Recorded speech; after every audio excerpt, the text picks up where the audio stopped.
मंगलवार को हाथरस में बाबा नारायण साकार हरि के सत्संग में अचानक भगदड़ मच गई और 121 लोगों की मौत हो गई। मृतकों में सबसे ज्यादा महिलाएं शामिल है, जबकि 7 पुरुषों की भी मौत हुई है और 28 लोग बुरी तरह से जख्मी हुए हैं। पुलिस ने इस पूरे मामले में बाबा के अनुयायियों के खिलाफ मुकदमा दर्ज किया, 5 धाराओं में मुकदमा दर्ज किया है। लेकिन बाबा नारायण साकार हरि अभी तक पुलिस के शिकंजे से दूर है।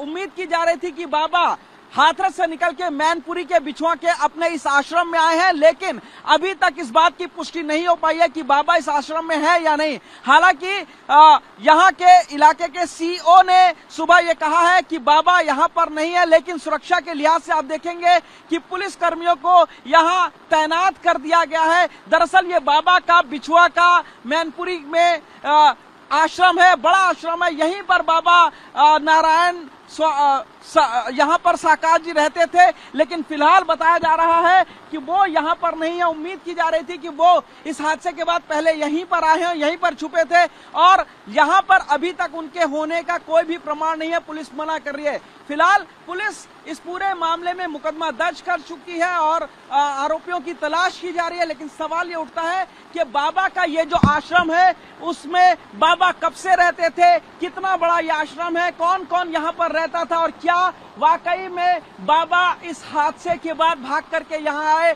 पुलिस के सामने आखिर बाबा क्यों नहीं जा रहे हैं, एफआईआर में उनका नाम क्यों नहीं है, जबकि इस हादसे के बाद डीजीपी खुद हाथरस पहुंचे, मुख्य सचिव हाथरस पहुंचे, सीएम योगी लगातार इस पूरे मामले का संज्ञान ले रहे हैं। प्रधानमंत्री नरेंद्र मोदी ने मामले का संज्ञान लिया, लेकिन जब मुकदमा दर्ज किया गया तो बाबा नारायण साकार हरि का नाम इस मुकदमे में शामिल नहीं था। तो क्या बाबा इतना रसूख वाला है कि उसका नाम नहीं था? दूसरी बात यह भी उठती है कि जब बाबा के अनुयायी हजारों की संख्या में वहां पर इकट्ठा थे और बाबा की चरण रज को अपने माथे से लगाने के लिए उनमें होड़ मची, उस वक्त ये भगदड़ हुई और 121 श्रद्धालुओं की जब मौत हुई तो बाबा इन अपने श्रद्धालुओं के मौत के बाद आखिरकार अपने मृतक श्रद्धालुओं को श्रद्धांजलि देने के लिए सामने क्यों नहीं आ रहे हैं? मौके पर उस वक्त जब बाबा मौजूद थे तो बाबा इस पूरे मामले में काफी अहम गवाह हो जाते हैं, लेकिन अभी तक वो सामने नहीं आ रहे हैं। और उम्मीद की जा रही थी कि बाबा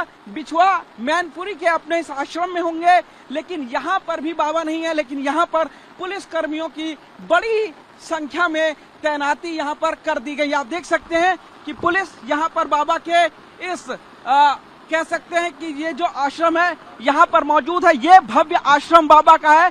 नारायण साकार हरि की संपूर्ण ब्रह्मांडों में सदा सदा के लिए जय जयकार यहाँ पर लिखी हुई है। लेकिन बाबा जो कि अपने श्रद्धालुओं के साथ सत्संग में मौजूद थे, भगदड़ होने के बाद अचानक फरार हो गए और पुलिस अभी उनकी तलाश कर रही है। कैमरामैन वीरेंद्र मौर्य के साथ पुरी शर्मा, टीवी भारतवर्ष।